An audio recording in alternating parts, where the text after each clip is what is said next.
say this is a wonderful series. I'm sure that Rav Stephen and Rav Ezra were amazing. I have no doubt about that. And the course material is wonderful. So great. I haven't gotten to hear theirs. I was busy each time, so I have not heard it yet, but I hope to be able to do that at some point.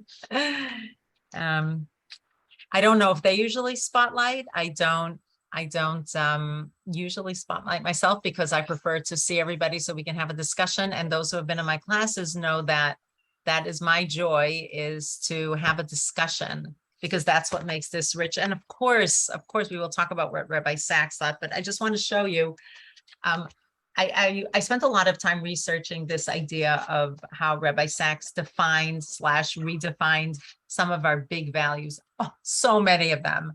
And I found a file that's 200 pages long. One of his students, I know, right? One of his students collated so many different values, there was so much beautiful material there. And I couldn't do all of it. So I tried to take ones that really touched my heart. I don't think we'll get through all of them. And I'd be happy to send also the link. Basically, it's different quotes from his books. And we all know, those who have, I have Rabbi Sachs library that I've collected. It was given to me as gifts over the years, that Rabbi Sachs was extremely prolific, whether it was Covenant and Conversation or philosophy. There's so many different books. The Heal a Fractured World, which is going to be next week's topic, about responsibility in this world. What is our response? That's like zooming in on one value. This is the more general. Next week will be the zoom in based on that book for those who want to read it. I haven't read it yet, but I have it, and I borrowed it, and I'm going to be reading it before next week. And we'll talk about it. I just want to make a comment that 2 of my grandchildren took a course with Tikva online, Rabbi Sachs's work. Wow. And how old are they, Myrna? They just graduated this year, so they were seniors in high school, and they loved it. And they loved it. Yeah. And I bought the book. One of them said, you must buy the book now. Which one? To Heal a Fractured World? No, I have it on my shelf, but it's not easy to find right away. Okay, doesn't matter. Yeah. But there are many. He wrote The Great Partnership. We had a whole class on that. That was it, The Great Partnership. We did that. We did that here. I did it that was what I taught one year. Oh, that was last year, maybe the year before. Half a year. Yeah, we did The Great Partnership, which was really, yeah. So, yeah, we have that. Okay. All right. So I am going to pick different values. I'd like to talk about them and then bring some of Rabbi Sachs's teachings. As I said, I have a lot of printouts. I highlighted and underscored and underlined and starred and asterisk. Of course, I wanted to do that to every single line that Rabbi Sachs said, because he not only was a great thinker, but he knew how to put things into words in a way that feels poetic and lyrical. I think that's part of what we love about Rabbi Sachs, in addition to his British accent, which made him sound so amazingly cultured. No matter what he said, he'd probably read a recipe and we would find it beautiful. But in addition, the way he wrote that, whether he wrote it or people edited, but certainly a lot of it was him. And it just felt very lyrical. So I'm going to start with some of those values that I put into the emails that went out. And I really would love to hear just sound bites. This is not about everybody going on and on what they think, but just short sentences, sound bites to describe how we might think of some of these values. So if I said the word chesed, I would love to hear. You can raise your hand. I hope I'll be able to see it. I don't think I can see everybody at once, but I'm doing my best. If you could raise your hand, or if I don't see you, please unmute and say, when I say the word chesed, what does that mean to you? Don't be shy. Myrna. 1 second, Tila. Myrna. Think of giving of oneself rather than monetary, just in some way being there for a person. Being there for a person. Beautiful. Tehillah. Tzedakah. So chesed to you is tzedakah, giving money when you say tzedakah? Tzedakah is everything. A good deed is chesed too. So thank you. I just want to point out, and this is something that we'll touch on. I do have it in alphabetical order, so hopefully I'll be able to find it. But I want to point out something that Tila said, and I want to compare one to the other. Chesed is at least one way of translating it is, oh, I see Livia from Israel. Hi, welcome. Welcome. From Israel? I think so. And I'm just seeing so many people. So we'll definitely say hi to people as we go along. But chesed is something about kindness. There's something in there about kindness. Tzedakah has the word tzedek in it, which is justice. And justice, fairness, and kindness, I think they go together. And I think we're mandated to put them together. But I'm not sure they're the same thing. So Tehillah, hold that thought, because we will read also what Rabbi Sachs said. Both of, one second, Vivian, I see you. Both what Rabbi Sachs said about chesed, as well as what he said about tzedakah. Yes, Vivian, unmute before you speak.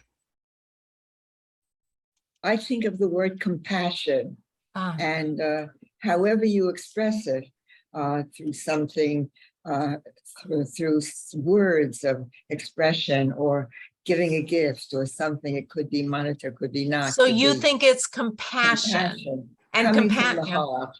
So maybe compassion is what is the igniter for chesed, because compassion is in Hebrew chemla or rachamim. I mean, I love compassion. Compassion is a beautiful word. I'm just asking. Okay, so it does sound like something giving. I mean, more than anything else, what I've heard here, the thread that I've heard from the three people who spoke, and again, if somebody else wants to say something, please either use the hand raising function or unmute. Hello, Matisse. I just have to say hello to people. Rabbi Moshe. So many wonderful people. Ruth Bromberg is on, Bird Jane. Oh my God, I just want to hug each and every one of you, basically. Oh, 1 second, pause. Judy asked if we could dedicate the learning. Right, Judy, you want to unmute, please? I apologize that I didn't do it. Am I unmuted now? You're unmuted, Judy. So why don't you, maybe we could see your face. Is that possible? Sure. Hi. So Judy wants to dedicate the learning lerefuah to the well-being, health, recovery of Esther Batsara, my sister, who thank God is making a wonderful recovery after being in a horrible accident, and it was really life-threatening, but she's making a recovery and she's in rehab now. I know her sister. I know her in Baltimore. I didn't even know you guys were connected, and it was really horrific. And the news was so difficult. It was around Shavuot time. When was it? Yeah, Erev Shavuot. Erev Shavuot. That's what I remember. Okay. So yes. So yeah. Thank you, Judy. Do you also want to add something? Yeah. Yes. Say within the word chesed, there's also reminiscent of the word chasid. So we are chasdei Hashem. And that we are the recipients of chesed from Hashem, from kindness. Yes, and that we model his chesed. Nice. Great. Yeah. Fantastic. Thank you. Ellen, did you want, sorry, go on. Something else, Judy? What you said about the tzedakah and other things, those are other aspects of Hashem that we, are beneficiaries of, and that we hopefully also carry out and do. Okay, so I'm still hearing, thank you. I'm hearing like a flow or conduit from God to us that we are mandated to pass, or mandated sounds a little harsh because we spoke about giving from the heart. 1 second, I just want to make sure. Ellen, did you want to say something? No. Marcia, did you want to say something? Unmute, and keep it short because we have so many more values to go over. You're still muted. With chesed, it's almost like a two-way street. When you do something for someone else, there's also a reflection back in the goodness. Nice. And so it reinforces us to do that. Fantastic. Okay. So speaking of giving, I want to read to you some sound bites from Rabbi Sachs, because it's such a beautiful way of putting things. So this is something actually that Marsha, you just said, acts of kindness. This is so beautiful. Acts of kindness never die. They linger in the memory, giving life to other acts in return. So beautiful. What is chesed? I'm quoting Rabbi Sachs. It is usually translated as kindness, but it also means love, not love as an emotion or as passion, but love expressed as deed. And I think that he really hit on a beautiful way to explain why we often translate chesed as loving kindness. There's something about the two of them together that it stems from love, but it's not expressed as a kiss necessarily, or as emotion or passion. You may show emotion or passion if you're doing chesed, but it translates itself into kindness, acts of kindness, deeds of kindness. Now, chesed can be money, but we definitely don't want to keep it as only money. Let me just see. And he wrote, chesed requires not detached rationality, but emotional intelligence. And that is one of the best ways of breaking down barriers between people or communities through simple, unforced acts of kindness. One act can undo years of estrangement. Anybody here read Little Women other than me, who read it cover to cover until it was in tatters as a child? Yeah. I still remember that these four sisters, and that there was an estrangement, a fight, an argument, something between the youngest Amy and Lori. I think those are the names. And I remember this powerful Lori was the boyfriend. Oh, Lori's boyfriend, Joe. So Joe. Joe, thank you. Joe was number 2, and Amy, I think, was number 4, and Joe and Amy did not. And there was this misunderstandings that just grew and grew and grew. And at some point, Amy fell through the ice, and they were warming her by the fire. And Joe was the one, I think, who maybe had saved her. And all was forgiven and forgotten with one hearty kiss. And it still resonates with me, that idea. So a simple act of kindness. Now, why just a kiss isn't necessarily kindness but it is kindness when there's estrangement, because nonverbal or a hug can show something where words fail us. So kindness is seeing, I think, also what the other person could use or needs and offering it to them. Okay, but we got to move on, because remember, I got a lot of pieces of paper here. So what I'd like to do is hop from here. Just have to find it. Here, I'm going to hop directly to tzedakah, because it feels like there's a connection here, and some people have already connected. I'm just saying hello to a few more people. To Estelle, thank you so much for being on camera and your smile. I love it. Jacob Exler, always attending classes and offering your thoughts. Thank you so much. Connecting me personally to Baltimore. Lance, Jill, I don't see you, but I know you're there. Just the people I haven't said, Robert, Moshe, nice to Howard and Carolyn. Mwah. Graham, so nice to see you. Just the people I hadn't said, Miriam, Harry, Jackson, Wensley Lehman. I'm going to keep going, but I'm just going to say hello each time to different people. So how could we differentiate between chesed? Remember, we spoke about giving, loving kindness. I mean, I think it's pretty clear, and somebody doesn't agree, feel free to say something. How are we going to differentiate between tzedakah, and chesed? And I did hint to it before when I said there was a difference in the actual words. Any thoughts? Where does tzedakah come into our lives, and where's chesed? And then, of course, we'll read what Rabbi Sachs says. One second, Graham wrote something. What a beautiful concept, chesed, a social, spiritual attitude of kindness or love between people. When a group of people share the door to peace open. When a group of people share, comma, I thought it was share the door, sorry. When a group of people share, the door to peace opens. Beautiful, beautiful. So that's on a macro and a micro level. Where's that from, Graham?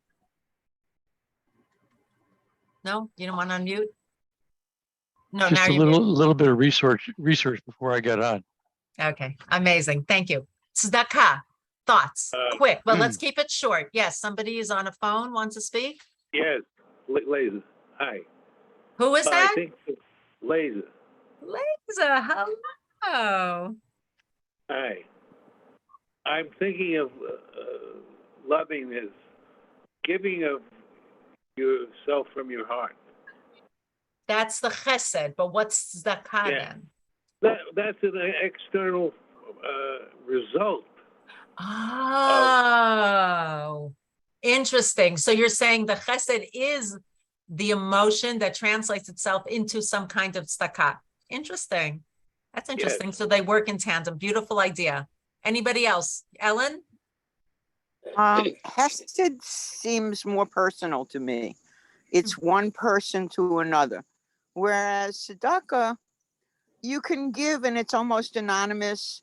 You're not sure who's getting it. You're not sure who, the people who are receiving it don't always know who's That's the giving it. highest form. You're actually quoting the highest form of tzedakah according to Maimonides. Beautiful. Yep.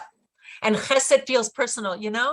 That's really interesting. I think, by the way, there is a Venn diagram between tzedakah and chesed. We can't completely separate them no matter what we do. One second. Bert and then Estelle. Yeah, I think that tzedek gives me a more sense of obligation. You are obligated to do tzedek. Yeah. Where chesed is maybe that's something beyond what is required. Beautiful. Thank you, Estelle. I was just wondering whether tzedakah is sort of a must. When somebody, well, like when Yom Kippur comes around or any of the holidays and people have to give tzedakah because it's the thing they have to do. Right, right. Not something that they really want to do. Well, we might want to do it also. Let's give ourselves the benefit of the doubt. But I hear what you're saying, and that's go on. Less emotional, really. It could be less emotional. This is so interesting because there's such a thread that's combining these ideas about whether it's personal, about that we should do it, that we must do it. Leza said it's not the emotion part, it's the actual act. So interesting. So it does feel like tzedakah is somehow a little teeny bit removed, Not that we don't do it, we do it. Yes, Marcia.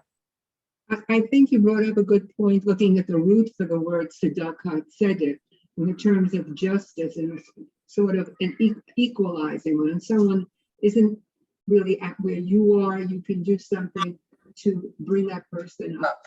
In a way, Beautiful, whether it's financial or emotional. Judy said, very nice. And this goes along, Judy wrote, Stiglitz, tzedakah reminds her of the scales of justice, and Hashem is the ultimate judge. So it's again flowing down from Hashem, this idea of justice. And Matisse wrote social justice as opposed to charity. Oh, now that's an interesting thought. Matisse, do you want to say another word about that? Well, again, it seems to me that tzedakah from tzedek, that, right. You're pursuing tzedek tirdo. Yeah. But it's more of a justice kind of thing that you really have to be on top of, as opposed to, okay, here's some money, I mean, money. So they both could be money. They both could be money, but it comes from a different source. Is that what you're saying? If I understood. Yeah. So that's really, that's so interesting. And that could be money, but it could also be social action, right? Which is what you were saying. So that, I don't know if anybody here read what I wrote today, which was so long, it could have been a drasha on Shabbat, but I wrote about my visit to Rikers Island, to the women's jail. I would like to invite people, everybody, to read or look on Facebook or just look in the daily email, because it's the words that it's a little bit about my visit, and I'm sure I'll be speaking about it more, and also I'll go visit more. And that social action, and not only was that social action on my part representing the community, but it also is inspiring more social action through the Social Action Committee. And others, anybody here is welcome to join that as well. And that just feels right. Wouldn't that be chesed as opposed to tzedakah? I can't even answer that. That's a great question. I think that's the Venn diagram. I don't know. Like, is chesed deeds or is it emotion? Is tzedakah only deeds or is it separated? Let's see what Rabbi Sachs has to say. I think that was a good point, Estelle. Okay. There must be justice, not only in how the law is applied, that would be tzedek tirdof, that you should pursue justice, but also in how the means of existence, wealth as God's blessing, are distributed. That is what Rabbi Sachs calls tzedakah. So this goes to what a lot of people said here, that it's about what behooves us, what we must do, what we should do. We want to, we don't want to, those of us who follow that law or feel that this is right, we follow that and we give it, not because our hearts are moved in the moment, perhaps that's what we meant. Tila, okay. Were you saying something? No. So let me mute you, Tila. So it is but also means that wealth as God's blessing and distribute. This is tzedakah. So that seems to fit. I don't know if it's about social action. He thinks tzedakah is really money. Well, money and goods, I guess it could be as well. I mean, somebody could offer, rental for free or for much lower cost to somebody who can't afford it or is an immigrant, something we're starting to do as well to support a Ukraine family from Ukraine. Second, I have to mute the people who are making noise. Okay. So it is a lot about money or translation into money. Let me see what else. We own, here's a soundbite. I'd love to hear what you think. We own what we are willing to share. That is tzedakah, charity as justice. So I think what Rabbi Sachs is saying here, I think it goes along, and I think it could be social action as well, because it's about creating equality and what everybody deserves and should get, and not about certain people holding things on for themselves, but when we can share. That could be money, could be monetary, it could be our time. I could imagine tzedakah is also tutoring for free if somebody, POTS, that organization that we've done that. I'm sorry, but why would you say what everybody deserves? That's what he says here. I don't think deserving would have anything to do with it. So I didn't mean deserve that by their action. I mean deserves by being God's children and being on the earth. That's what I meant. So tell me what you're thinking. So what would you say? I wouldn't agree with that at all. When you say somebody deserves, that's sort of, and in my opinion, that is, it's sort of something that you feel that it's owed to you, that you deserve it. And I find that rather off-putting. Got it. So it has a negative connotation there. That's why I would not. I hear that. Yep, I understand that. Myrna. I see a big difference between tzedakah and chesed. Many people once or twice a year go over what they've given in tzedakah and what they want to give, and they make a time to look at how much they've given and to where. Chesed comes at different times. You see somebody and you go out to them. You feel they need something. So it's very different. Chesed is inspired by you. You see somebody and you react.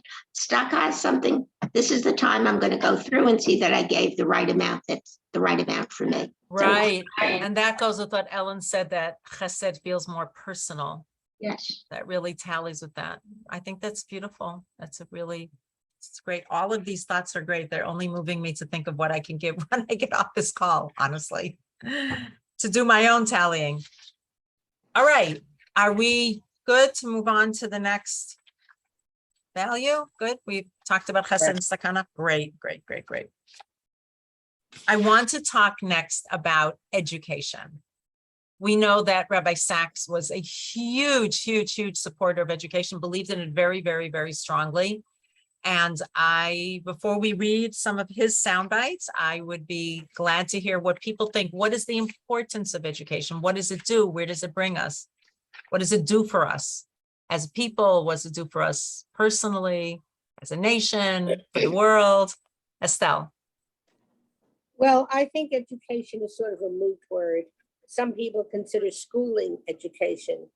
I don't know how Rabbi Sachs felt about non-schooling education.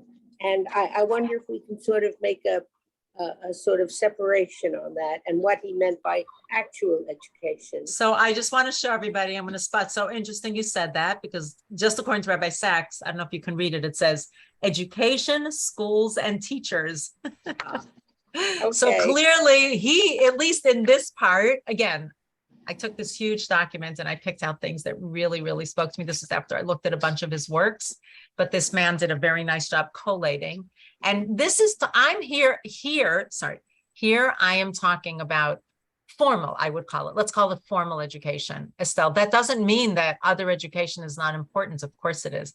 But let's focus a little bit, because the quotes that I brought are about formal education. Big difference. Of course. And that's not to say that both aren't hugely important. Anybody have thoughts, or should I just jump into what does education do? Learning, exactly. Yep. What happens when we have knowledge, when we learn something? What can happen? That's not formal. Knowledge and learning is not formal. You mean schooling. Schooling. And that's what I meant by formal. Okay. So that's what I meant by formal. Let's call it schooling. Vivian. And in the formal education, when you wait, learn Leza, hold on one second. Yeah, Vivian. Yeah, in formal education, you're learning from people who have studied it, experimented, learned from others, and you get all the knowledge from previous generations who have studied it, and therefore you can better determine how to live your life and how to conduct yourself and how to transmit that to your children, grandchildren, and so on, and to others. So you're seeing now- education also, or as a bridge between generations and perpetuating, which obviously, if you're in the home and you teach your children brachot or davening or how to have a Shabbat meal, clearly that's education as well. But I think that Rabbi Sachs is not talking specifically about that, but talking more about the schooling, if you don't want to use the word formal education. Thank you. Leza. Aristotle, I think, is the one who said the fate of empires depends on the education of the young, which can translate into education should be seen as one of the highest forms of selfishness, because it's not usually seen that way, but I think it should be, because that means, what are you leaving behind when you go? And we all have to go. I don't mean to the bathroom, I mean permanently. Wait, 1 second. You're talking about education, what you leave? Maybe oh, that's what you leave behind? No. When we die, what are we leaving behind us?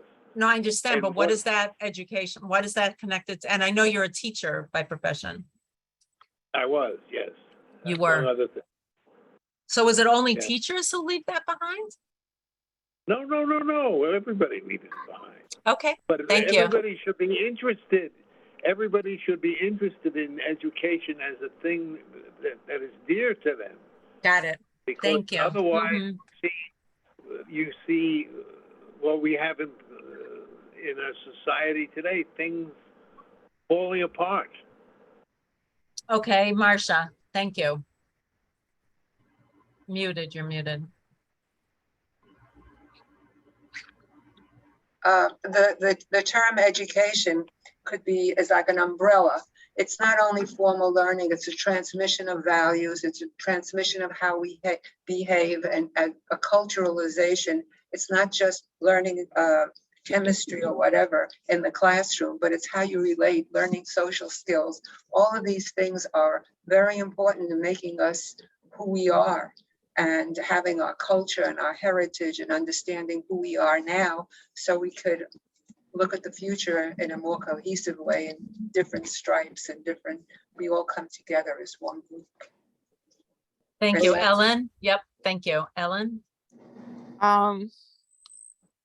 It bothers me because it depends on who's doing the educating.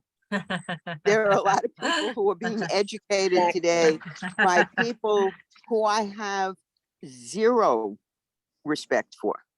So you can't look at it as imparting something. The only way I can look at it without being cynical is that we have to learn. And learning and becoming educated, to me, is really trying to come to an understanding of what I feel. And maybe the people around me, it imparts it to them. But the education enables you to make your own choices. Right. If somebody never ever heard of the Holocaust, they can't relate to it in any way. But you have to, but that's it. I mean, there are loads of people who have never heard of the Holocaust because there are teachers who don't believe in it, or teachers who don't want to teach it. So it can't be about what people teach you.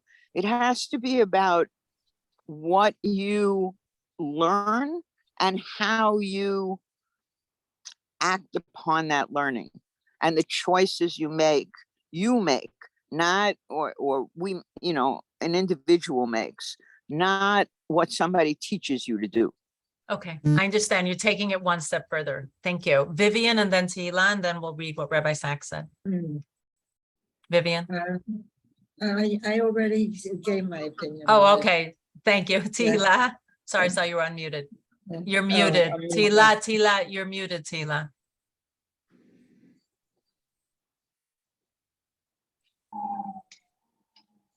Okay.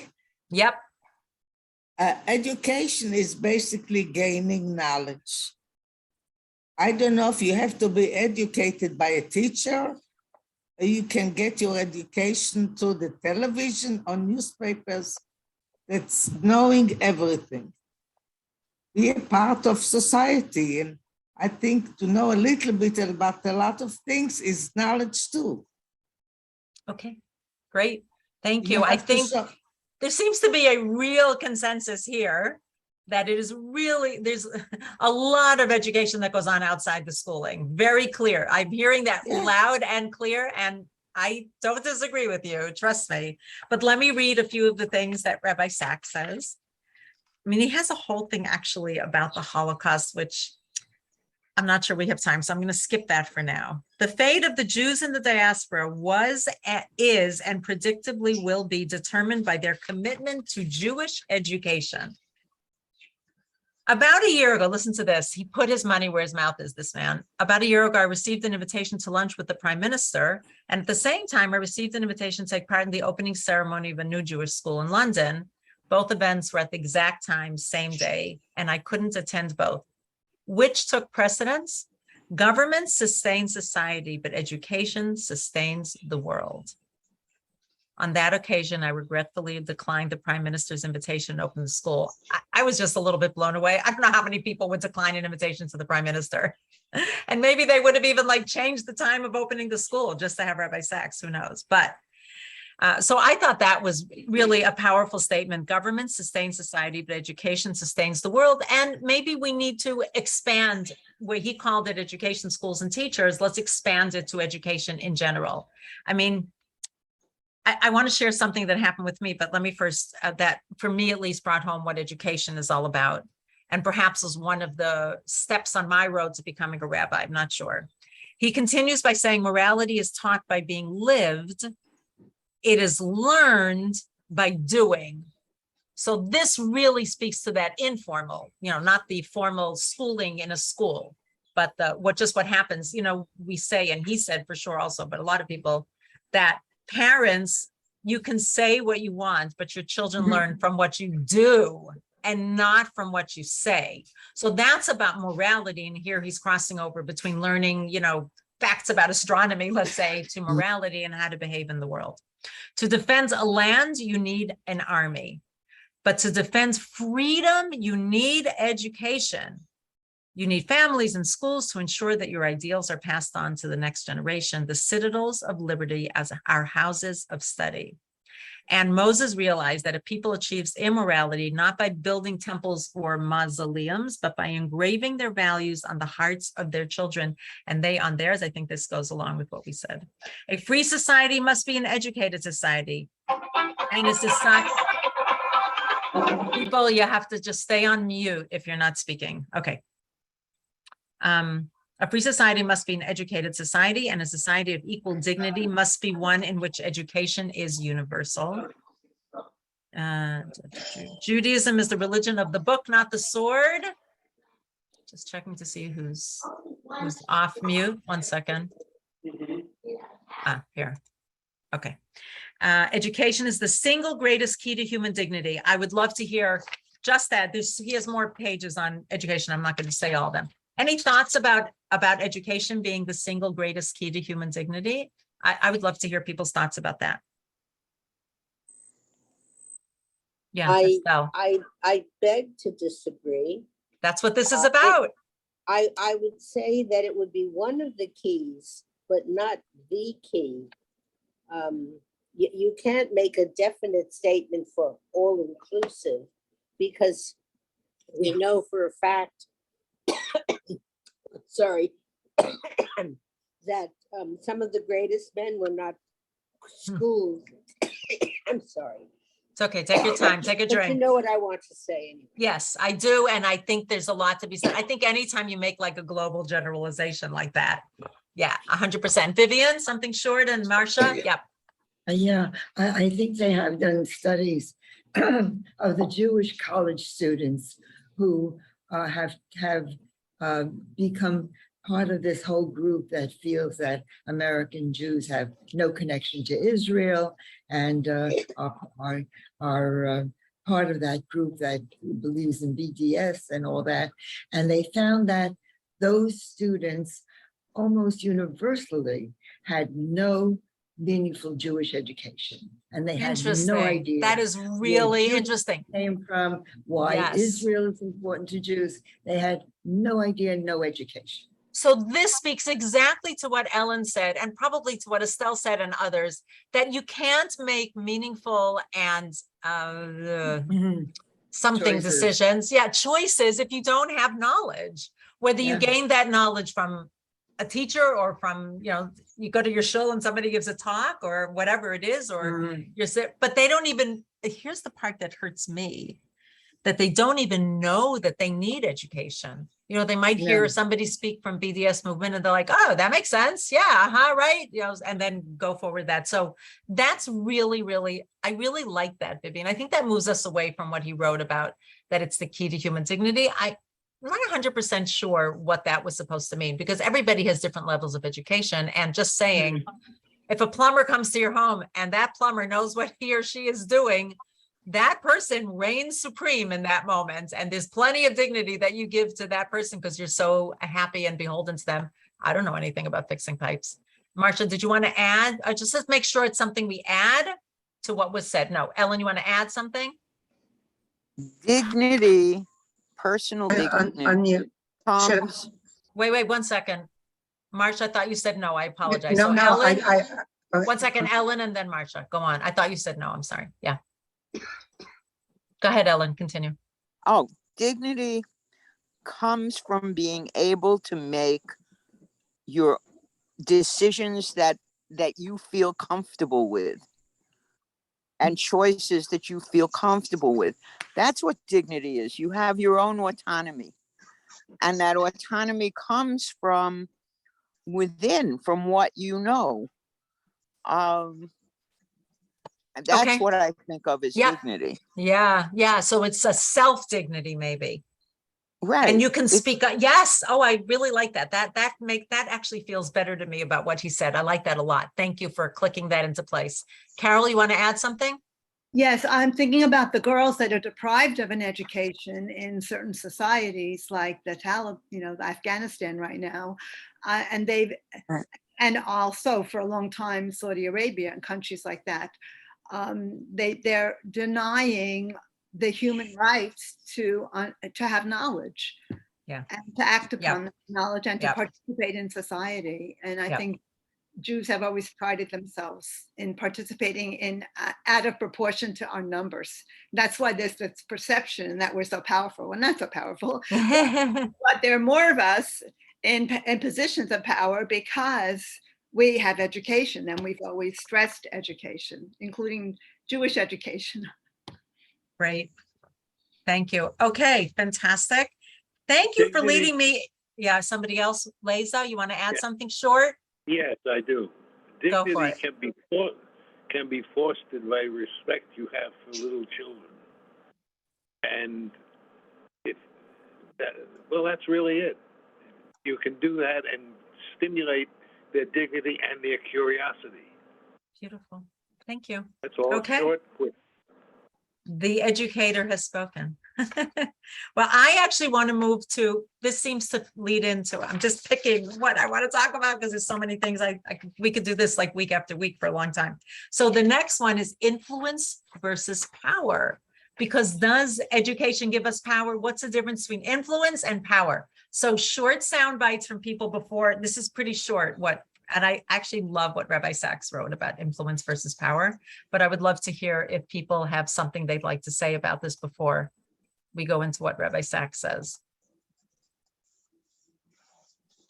Well, Wait, 1 second. Let's just raise our hands first so I can do it according to the order. So Carol and Estelle was both at the same time. Let's do Carol, then Estelle. I mean, that was a straight line from my previous. I know, right? Exactly. Just, It was great. Thank you for the lead in. Total plant. Estelle. Well, one of the things of power is whom you know, and that has nothing to do with education or anything else. Oh, no, But this is power- influence versus power. In power, Yeah. power and influence basically are whom you know, and that goes a long way towards gaining the power. Wait, I And have a the- question. I think you're talking about power. Sorry. Do you think we have influence on people around us? Like in this, let's just say in this group, okay? I'm not talking about, there's a difference between power. We could have influence on other people's thoughts. We don't need to know somebody for that. But that's not power. What I was saying, for instance, if you went to Harvard and you sat next to, say, JFK, you were in a position to have great influence and power because of whom you know and how you progressed. That has a lot to do with it. People coming from the lower echelons have very little chance or minimal chance, put it aptly, of gaining power and influence. So I think you're talking about influence on a grand scale. That's true. I like to think that we can influence on smaller scales. Let's just hold that thought. Vivian, you wanted to say something. Yes, I think there's a difference. Influence is where you can express your opinion to people, and because of your intelligence, your education, your knowledge, you can suggest to them what they ought to think too, based on what you tell them. Power is where you can do whatever you want because you're powerful, you're strong, and whether they agree with you or not, you don't have to influence them. It bypasses influence, and it just exerts what you believe is right, and that just goes. That's like a dictator. Thank you, Marcia. I think it all ties in, starting with education, what the person comes, the background or what they're exposed to, how they, their behavior that they learned by modeling. And then they're subjected to all kinds of things like in colleges, ideas that they have no way of connecting with where they're coming from. And they're very easily influenced by what comes down. Influence. It's very dangerous between that Right, and the but media. It's No, I awful. agree with, okay, so let's just do it from the opposite end of the lens, not who are influenced, but who influences. I mean, that's just the lens that The I took here. influencers. So, right, so that could be media. That's that's true. And they have some power, but okay, so thank you. I want to read a few sound bites from Rabbi Sachs. Leza, did you want to say something? One Yeah. I think a teacher's influence can wax to the degree that he or she is willing to limit their power. You have to explain that to me. I did not follow. My brain didn't grasp it. Try me again. In a classroom situation, Yep. the teacher has a lot of power, but That's they true. can overpower children. If you limit your power, you can make your influence that much greater. Very, very nice. I love that. Let's just all take that with us forever. Okay. Abraham is I'm going to read Rabbi Sachs now. Abraham Avinu, is without doubt the most influential person who ever lived. Today, he is claimed as the spiritual ancestor of 2.4 billion Christians, whenever Rabbi Sachs wrote this, 1.6 billion Muslims, and 13 million Jews, more than half of the people alive today. Yet, he ruled no empire, commanded no great army, performed no miracles, and proclaimed no prophecy. He is the supreme example in all of history of influence without power.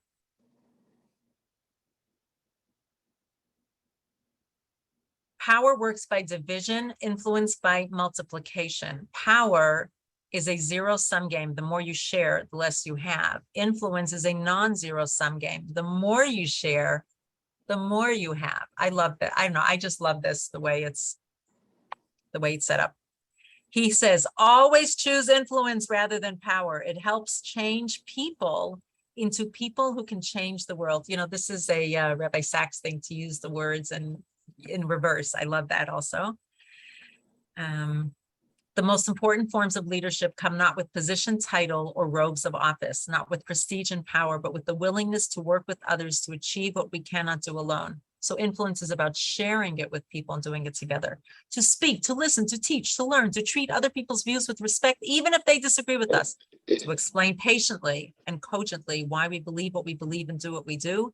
To encourage others, praise their best endeavors, and challenge them to do better still.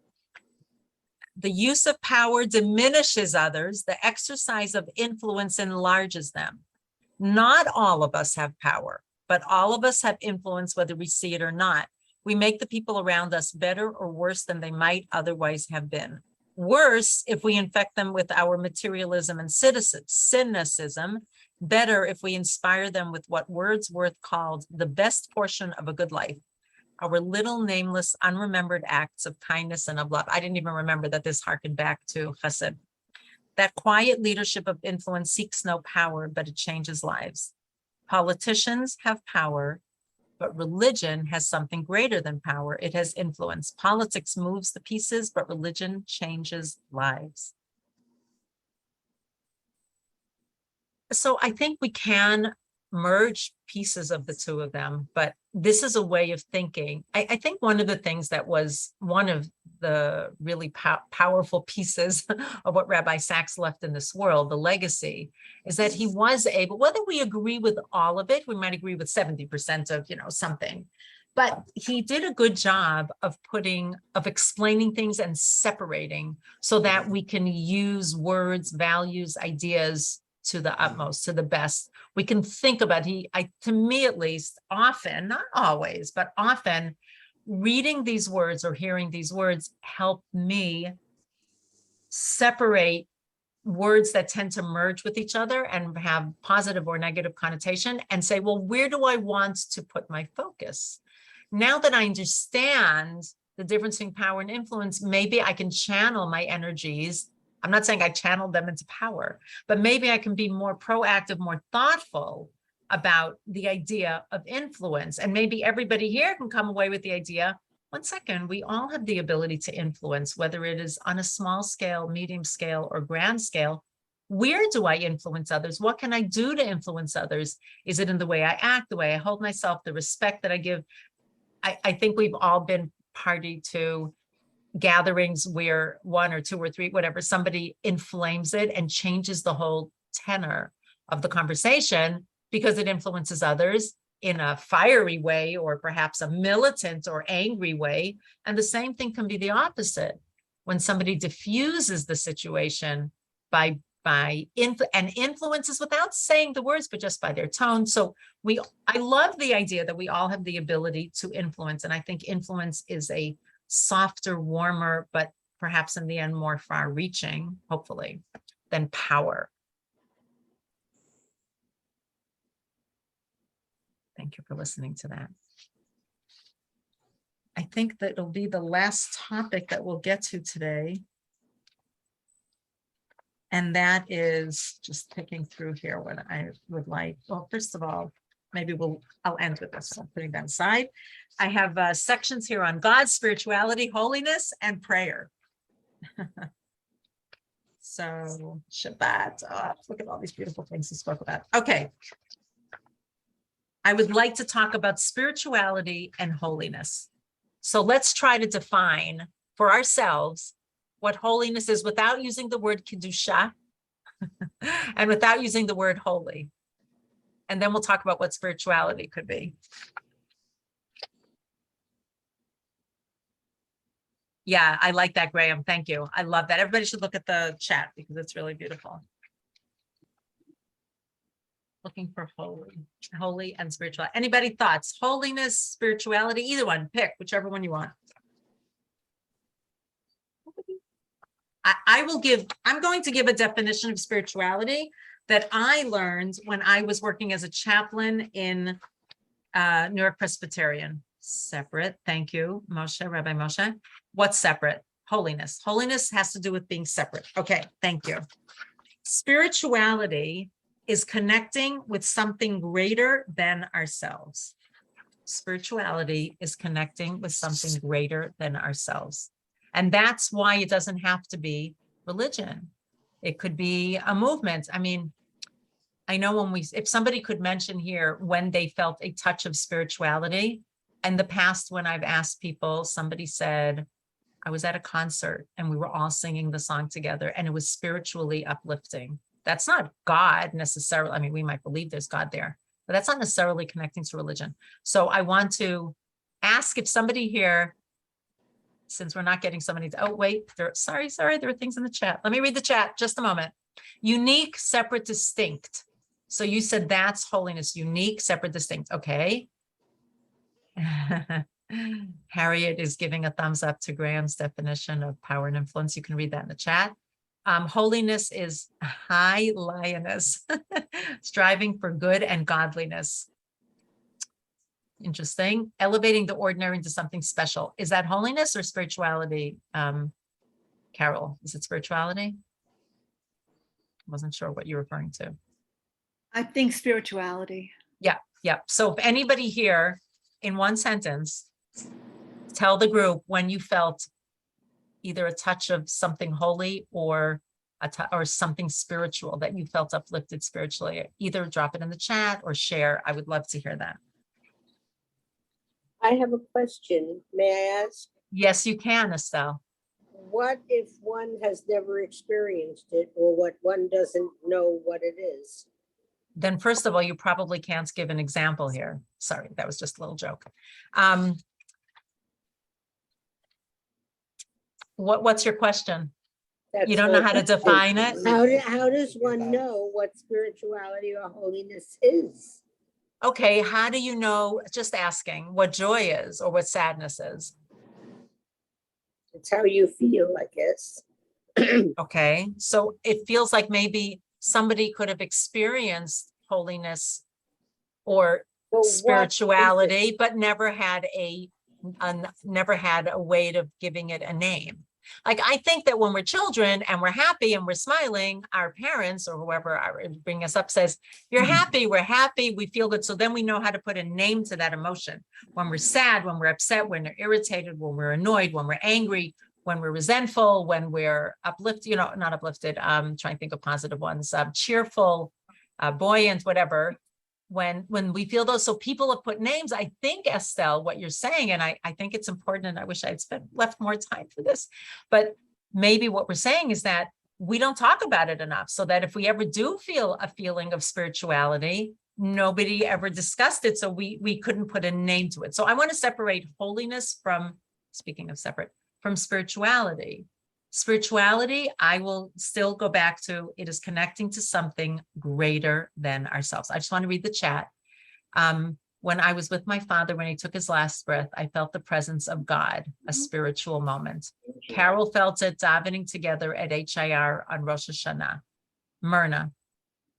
I don't think of myself as being a spiritual person, but I remember feeling this incredible, I imagine many women have had it, at the birth of each of my children, and I saw them for the first time. God had to be part of it. God had to be part of it. It couldn't have just been my husband and me. So I did feel it. Yep. 4 times. 4 times. A wonderous moment. Beautiful. A wondrous spiritual. A really wondrous spiritual. Out of, like, not from our body, something out of body. Yeah, outside. Beautiful. I want to say that when I went up the first time to the Temple Mount, that's behind the Kotel in the old city. It was years ago. And it was so spiritually moving for me. I felt like I was outside my body and inside my body, watching myself, feeling the history of 2,000 years, saying to myself, wait a minute, this is where the Beit HaMikdash was. This is where the Kohanim were. I couldn't believe I was walking it. It was such a spiritual moment that I almost couldn't connect my brain to my body. I mean, obviously I did, but I felt like I was in both places at once. And when I came down from the Temple Mount, and I've had other moments of spirituality, but this is one that really sticks up for me. When I came down, it was one of the times when I went to the Kotel that my whole being was there. I felt somehow uplifted and in a slightly different realm. And that was because I also connected to our history.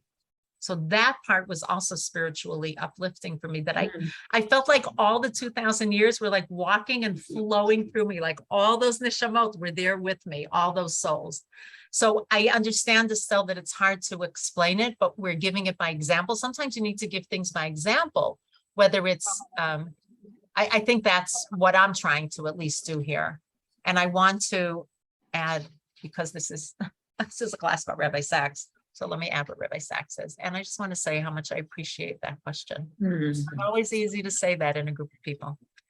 Jewish spirituality finds its most significant context at the level neither of the individual nor the state, but in a series of settings midway between them, namely the family, the Beit HaMidrash, the study hall, the Beit Knesset, the shul, the fellowships of learning and praying, the kihlah, the community. Spirituality is the poetry of the soul. Religion is the prose. Spirituality is the direct encounter with God or something else greater than ourselves for those who don't believe in God or don't feel it. Religion is the behavior we adopt when we express ourselves of belonging to a group who encounter the divine at some point. You can be spiritual without being religious. You can be religious without being spiritual. It is almost like the distinction between love and marriage. Love is an emotion, marriage is an institution. They are linked, but they are not the same. Physically, we are almost nothing. Spiritually, we are brushed by the wings of eternity. Okay, I just got goosebumps. We have a godly soul. There's more. The beauty of Jewish spirituality is precisely that in Judaism, God is close. You don't need to climb a mountain or enter an ashram to find the divine presence. It is there around the table at a Shabbat meal, in the light of the candles, in the simple holiness of saying Kiddush, the Chalot, in praise of Eshet Chayil, for those who sing it, blessing of the children. In the peace of mind that comes when you leave the world to look after itself for a day while you celebrate the good things that come from not working, but resting. Not from buying, but enjoying the gifts you have had all along, but did not have time to appreciate. And he does have a whole section on Shabbat that talks about that more in detail. And yet he says there is undeniably something of a crisis in Jewish spirituality today. And I wonder if more people could feel moments of spirituality, if that would help make them feel more connected to Judaism. And I just want to leave you with this thought. Not everyone is a master of Jewish law, but spirituality is engraved in all of our souls. I'll just repeat that. Spirituality is the poetry of the soul.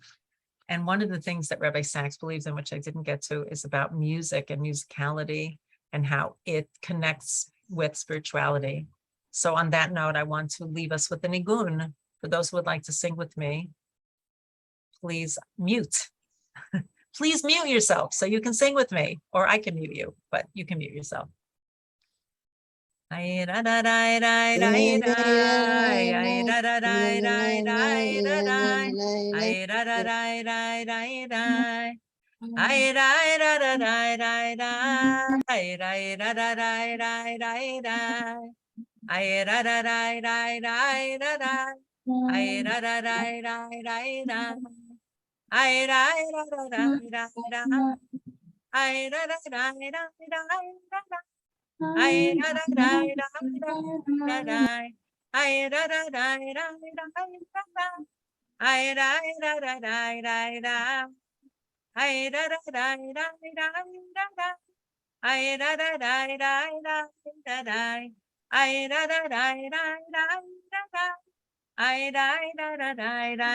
I apologize for muting people, but when you're unmuted on Zoom, it's out of sync. And if you mute, you'll be in sync with me.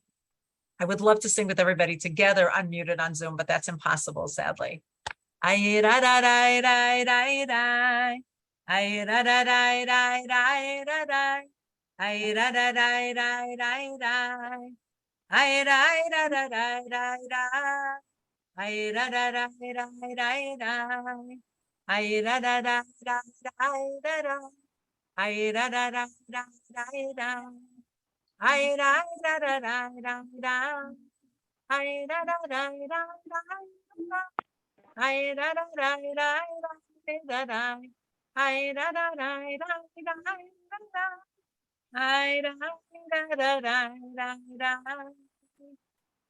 Thank you all for joining me, for discussing, for talking.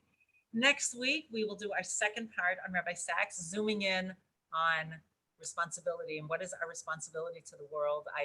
Given the wonderful, lively, thoughtful, meaningful, interesting discussion, I can imagine that will be interesting as well. I will be taking something from To Heal a Fractured World. I don't know what yet, but we won't have time to do the whole book, of course. But I would love it if you would join me next Thursday, and sending love to everybody. Shabbat Nachamu, special Shabbat of comfort, and sending love to all. Reading from the chat. I have felt moments of spirituality when singing with a group, not necessarily a choral group, but in a tzibor, in a community. Whereas I don't know what it means to be holy. Okay, well, we may end up talking about that. All right, everybody, sending love. Have a wonderful day. Thank you. Take care of Thank yourselves. Bye-bye. Thank you. You're so welcome. Thank you. Thank you. Thanks.